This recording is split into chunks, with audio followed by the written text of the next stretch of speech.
Yeah mga boss, at good morning at welcome back ulit sa ating YouTube channel and then sa ating Facebook page.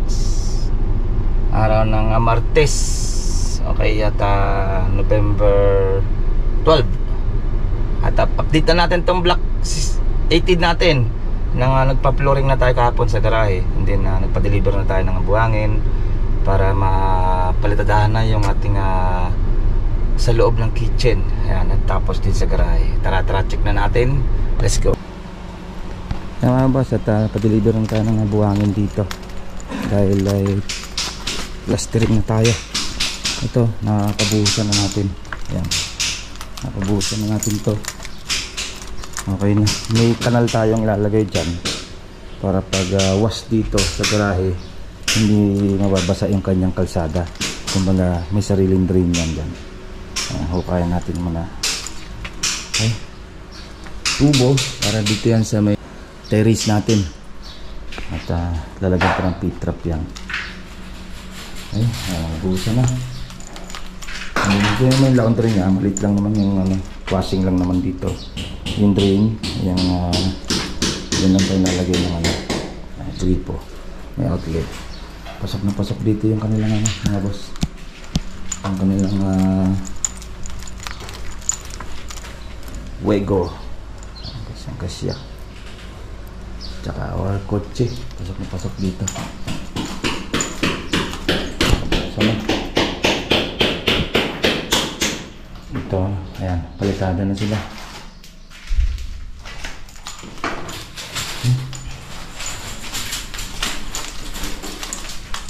Ayan, simento natin. Ayan, dyan na rin. Ito naman may mga retouching na lang naman tayo dito. Saan natin? Ito yung tubo. Habang natin sa CR, ayan, ibutas na. Kukunik na lang naman natin yan dyan. Yung abang natin dito. Yung CR sa second floor. Palitada na dito. Ayan, nakadrop tayo dito. Mababa to kaysa sa kitchen. Okay, plastering na. Ayan o.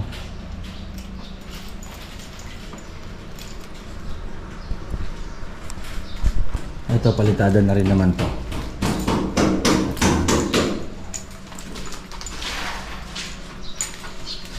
Taas naman kaysa amin nila.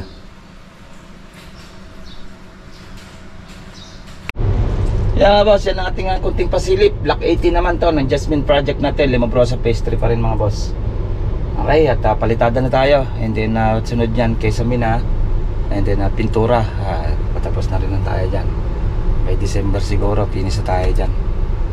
At may binubusan lang tayo sa block 37. And then yun na lang, wala namang gagawin na gate na lang din namang gagawin doon.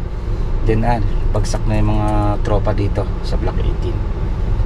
Okay, at next update natin yung try natin itong kinakabit na granite dito sa may block 22 or yung lineya ng block 34. Okay, andito na naman boss, at ingat-ingat tayo. Bye. Ito pong J Uragon Vlog, napakaganda po ng channel na ito, no? Tungkol po ito sa construction. Actual construction po ang channel na ito, no? Pag pinanood nyo po ito, panalo po kayo sa channel na ito. Napakaganda po ng mga video niya. Lalo na pong magaganda, no, yung mga iba't ibang design niya. Kakaiba po yung mga iba't ibang design niya sa mga kisame. Subukan nyo pong panoorin J Uragon Vlog na ito. Matutuwa po kayo pag pinanood nyo po yung mga video niya. Maraming salamat po.